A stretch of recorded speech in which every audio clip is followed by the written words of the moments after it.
안녕하세요. 김성길 목사와 함께하는 사람 이야기 제2단원의 G7 과정입니다. 전 시간에 이어서 9-4회를 살펴보겠습니다. 페이지로는 143쪽입니다. 자, 억압에서 자유케 하는 영적인 방법들이 뭐냐? 이거 우리 지금 쭉 살펴보고 있습니다. 기도, 찬양, 말씀, 또 천국, 십자가, 지금은 정체성에 대해서 살펴보고 있어요. 우리를 억압하는 것들을 때로는 이게 몰라서 억압을 받을 때도 많아요. 그래서 자기 정체성을 바르게 딱 알고 나면은 나는 태권도가 5단이고 쟤는 1단이야. 그럼 내가 이기겠네. 이런 거거든요. 근데 자기가 몇 단인지 모르고 사람을 보면은 겁이 나는 겁니다. 자, 산을 올라갈 때도 나는 저 산을 올라갈 수 있는 사람이야. 나는 올라갈 수 있도록 만들어졌어. 이걸 아는 사람하고 난 저 산 못 올라가. 이렇게 알고 있는 사람하고는 전혀 결과가 다르게 되는 거죠. 그래서 자기 정체성을 바르게 아는 것이 억압에서 자유하게 하고 승리하게 하는 비결이다 하는 것입니다. 자, 9-4는 본질적인 정체성에 대해서 이야기를 정리해 보겠습니다. 사실 우리가 가장 잘 알고 있어야 할 정체성이 바로 이것입니다. 나는 누구일까? 저는 어려서부터 사회생활을 시작을 하다 보니까 참 이런 이 철학을 참 많이 했어요. 세상이 너무 힘드니까 난 도대체 누구야? 도대체 왜 세상에 온 거야? 결국 살다 죽으면 끝나는 게 인생이라면 이 고생을 왜 하고 살아야 되지? 이런 질문들을 엄청 많이 했습니다. 그러다 보니까 결국은 나중에는 이게 유익이 됐죠. 그 질문들 덕분에 이렇게 많은 책들도 쓰게 되고 질문은 답을 찾아내는 거니까요.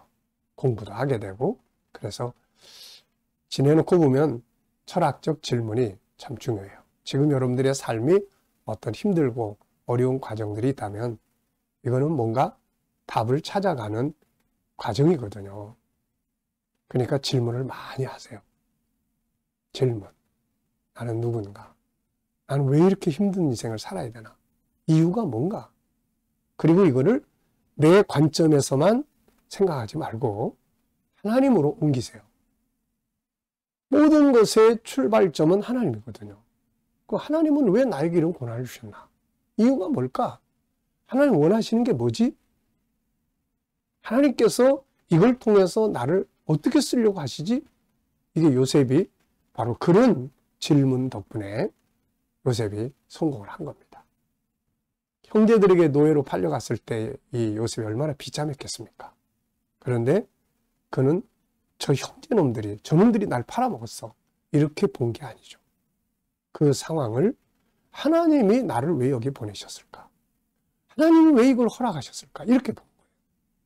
그리고 나서 나중에 점점 하나님이 그걸 허락하신 뜻을 발견하기 시작을 하죠. 자, 우리가 이렇게 이게 바로 정체성을 찾아가는 통로입니다. 그래서 힘들고 어려우면 질문 많이 하고 질문에 대한 답을 찾기 위해서 하나님께 묻고 성경을 읽고 또 공부도 하고 책도 읽고 그러면서 가다 보면 그렇구나. 답을 찾게 되는 거예요. 문제는 반드시 답이 있게 돼 있습니다. 세상에 답이 없는 문제는 없어요. 제가 그 학교 선생님, 수학 선생님을 지내시던 집사님 한 분에게 어느 날 물어봤어요. 집사님, 만약에 시험 문제를 만들 때 답이 없는 문제를 만들면 어떻게 돼요? 그랬더니 그러면 징계받죠. 이렇게 대답하는 거예요. 그래서 문제를 만들 때 다 답을 염두에 두고 문제를 만드는 거예요. 고린도전서 10장 13절. 저는 이 말씀을 보면서 세상에 답이 없는 일은 없구나 라는 확신을 갖게 됐죠. 하나님은 감당할 시험밖에는 주신 일이 없고 시험 당할 즈음에는 피할 길을 내사 능히 감당케 하시느니라. 피할 길이 있다는 거예요. 길이 있다는 겁니다. 홍해 바다가 앞을 가로막았을 때 사람들의 보기에는 길이 없어요. 근데 하나님이 보기에는 길이 있는 거죠. 그래서 바닷속에 있는 길을 드러나게 해주신 겁니다. 그래서 질문 많이 하고 답을 찾아야 돼요. 나는 누구인가? 나는 어디서 왔으며 어떻게 무엇으로 이루어져 있는가? 나는 어떻게 살아야 하는가? 나는 어디로 가고 있는가? 이런 부분들을 바로 안다면 우리의 많은 억압들은 풀어지게 됩니다. 몰라서 억압이 되는 경우도 많거든요. 특히 그 중에서도 창세기 1장 27절, 28절의 창조의 정체성은 너무너무 중요합니다. 창세기 1장 27절, 28절이 바로 우리 G7을 만들게 된 바로 이 배경 말씀이죠. 하나님이 자기 형상, 곧 하나님의 형상대로 사람을 창조하시되 남자와 여자를 창조하시고 하나님이 그들에게 복을 주시며 하나님이 그들에게 이르시되 생육하고 번성하여 땅에 충만하라. 땅을 정복하라. 바다의 물고기와 하늘의 새와 땅에 움직이는 모든 생물을 다스리라 하시니라. 참 놀라운 말씀이에요. 하나님은 우리 인간을 그냥 짓지 않으시고 그분의 형상대로 만들어 주셨습니다. 그분의 형상은 요한복음 4장 24절에 보면 하나님은 영이시라고 말씀했어요. 그래서 그분의 형상은 영적 존재입니다. 그리고 그 안에는 하나님의 속성, 하나님의 특성, 하나님의 성품이 들어있죠. 유일성, 인격성, 거룩성, 사랑성, 영원성이죠. 이 성품 하나하나는 그냥 성품이 아니라 능력이에요. 세상을 다스릴 수 있는 능력들이 그 성품 속에 들어있는 거예요. 그러므로 이 5가지 성품을 바로 연구하여 자신 안에 뭐가 들어있는지를 알아야 합니다. 내 안에 뭐가 들어있는지를 알아야 돼요. 이 5가지 성품 속에 내 안에 들어있는 이게 뭐가 들어있는지를 알아야 돼요. 우리가 병원에 가면은 그러잖아요. 병원에 가면은 진찰을 합니다. 그래서 어느 부분에 문제가 있는지를 체크를 하죠. 위에 문제가 있는지, 장에 문제가 있는지, 심장에 문제가 있는지. 마찬가지입니다.